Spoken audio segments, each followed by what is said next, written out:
Pamela Geller, and I'm trying to find my notes about Pamela.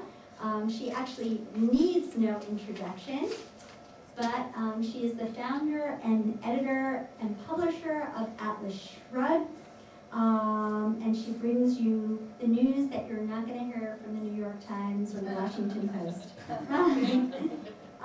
She is also the editor of the Freedom Defense Initiative and Stop Islamization of America, and is a regular columnist for Andrew Breitbart's Big Government and Big Journalism and American Thinker, among other publications. Pamela Geller, along with Robert Spencer, is the author of the book, The Post-American Presidency, the Obama Administration's War in America. It's my pleasure to introduce Pamela.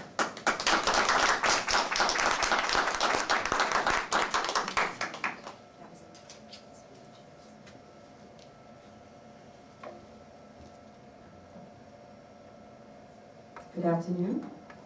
Thank you for coming in the snow. Jordan, thank you for coming to my speech. Ashraf, I want to thank you for pulling this together. Very important that you people are here. We're at war. This is not to be controversial. This is not to overstate it. We are at war. There are many tentacles of this war.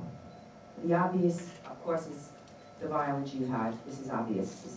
This is we see, and even though the media refuses to identify the motivation, the religious motivation behind these attacks, which are now happening on an almost daily basis now, almost daily.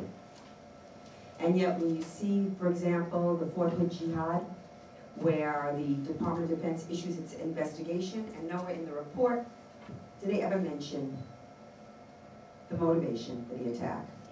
Not one mention of religious motivation in the Fort Hood jihad, where he came out on grand rounds as a jihadi, where his PowerPoint presentation I use when I want a PowerPoint presentation to explain the jihadist doctrine. It's quite succinct. It's really the most, I think, when you boil it down to its essential oils, it's a perfect little PowerPoint presentation. So my point in this is the obvious enemy is Islamic Jihad, but the Department of Justice is the enemy.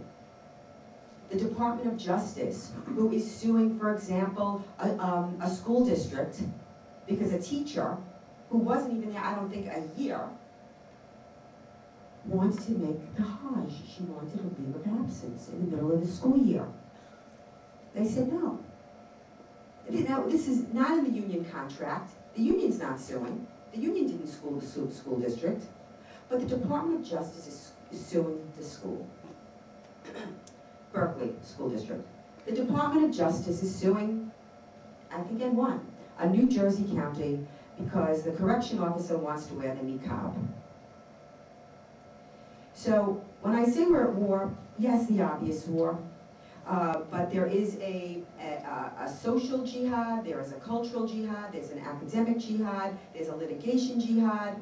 I'm being sued for $10 million by Rifka Barry's parents' lawyer.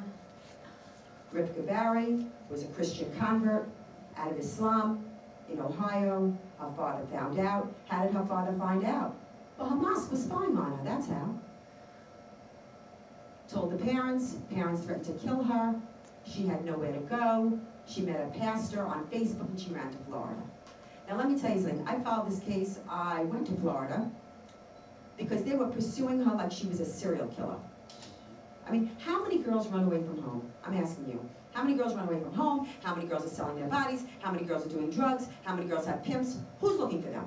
But this little virgin, A student, AP classes, who converted out of, the whole country is looking for Rifka Barry to bring her back to the household that threatened to kill her.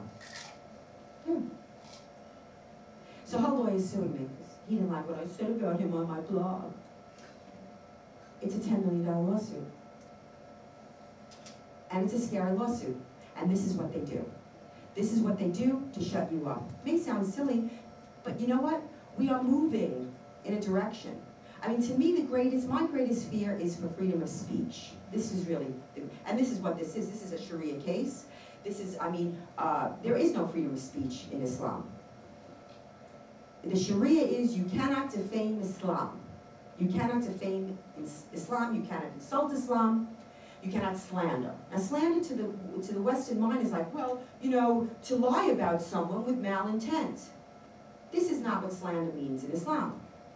Even if it's true, if it insults Islam, it's slander. And this is what, you have a media who has a self-enforced Sharia. The media never discusses jihad, ever. And anybody that speaks about it is an Islamophobe. Now, Islamophobia, that's the Sharia. That's the Sharia. Do not say anything, do not insult Islam. Common sense is not Islamophobia. Self-defense is not Islamophobia. Speaking the truth is not Islamophobia. But this is what they do. They paint everybody who speaks out. There is no candor in Islam. There is no criticism in Islam. This law that was passed in Oklahoma, you know, people are getting it. The American people are getting it, and it's not easy, and I'll tell you why. They're like Helen Keller and somebody moved the furniture. If you don't know where to look, I mean, this is all I do. And I think everybody on this panel, this is a very esteemed panel, by the way, this is all they do. It's all I do 20 hours a day. So you don't have to. But most people in America don't know, which is why the Ground Zero Mosque was such an important story. First, because it was the first national news story and international news story that became a news story without the media. That was purely email lists, blogs, only. There was a complete blackout on it, and the reason why this is important for you is because each one of you is a connector. It's very, very important. You cannot underestimate your role in these things. You have an email list. I don't care if your friends don't want to hear it. You send it anyway. We have to build a separate information delivery system. We have to. It's doable. I'm telling you, it takes longer.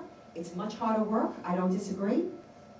But as you saw with the Ground Zero Mosque, they were caught unawares. It was like 9/11. They were caught unawares. So people like me got on television, and when I got to say things like, it's an Islamic pattern to build triumphal mosques on the cherished sites of conquered lands. People never heard that. But the Ground Zero Mosque, even if you didn't have a cursory knowledge of Islam, it just hit people like, what? It's outrageous. It is outrageous. It is the second wave of the 9/11 attacks. That's what that mosque is. It is not a religious liberties issue. There are hundreds of mosques in the city, thousands across the country. There are 3 mosques down there. Of course, they closed them because they want people to go to that mosque to prove a need, to show a need. There is no need because it's in the financial district. It's not residential down there at all. And there's a $75 million community center 4 blocks away, beautiful pool in Barry Park City. It's not. It's Mecca on the Hudson. That's what it is. That's what it'll be. I mean, it is an Islamic pattern. And just because this deceptive, dishonest imam, and he's deceptive and he's dishonest, I will tell you that right now. You know, it was like Ashraf was saying. They say one thing to the English press, and they say another thing to the Arabic press. In the English press, he speaks about, you know, leaves an interfaith dialogue.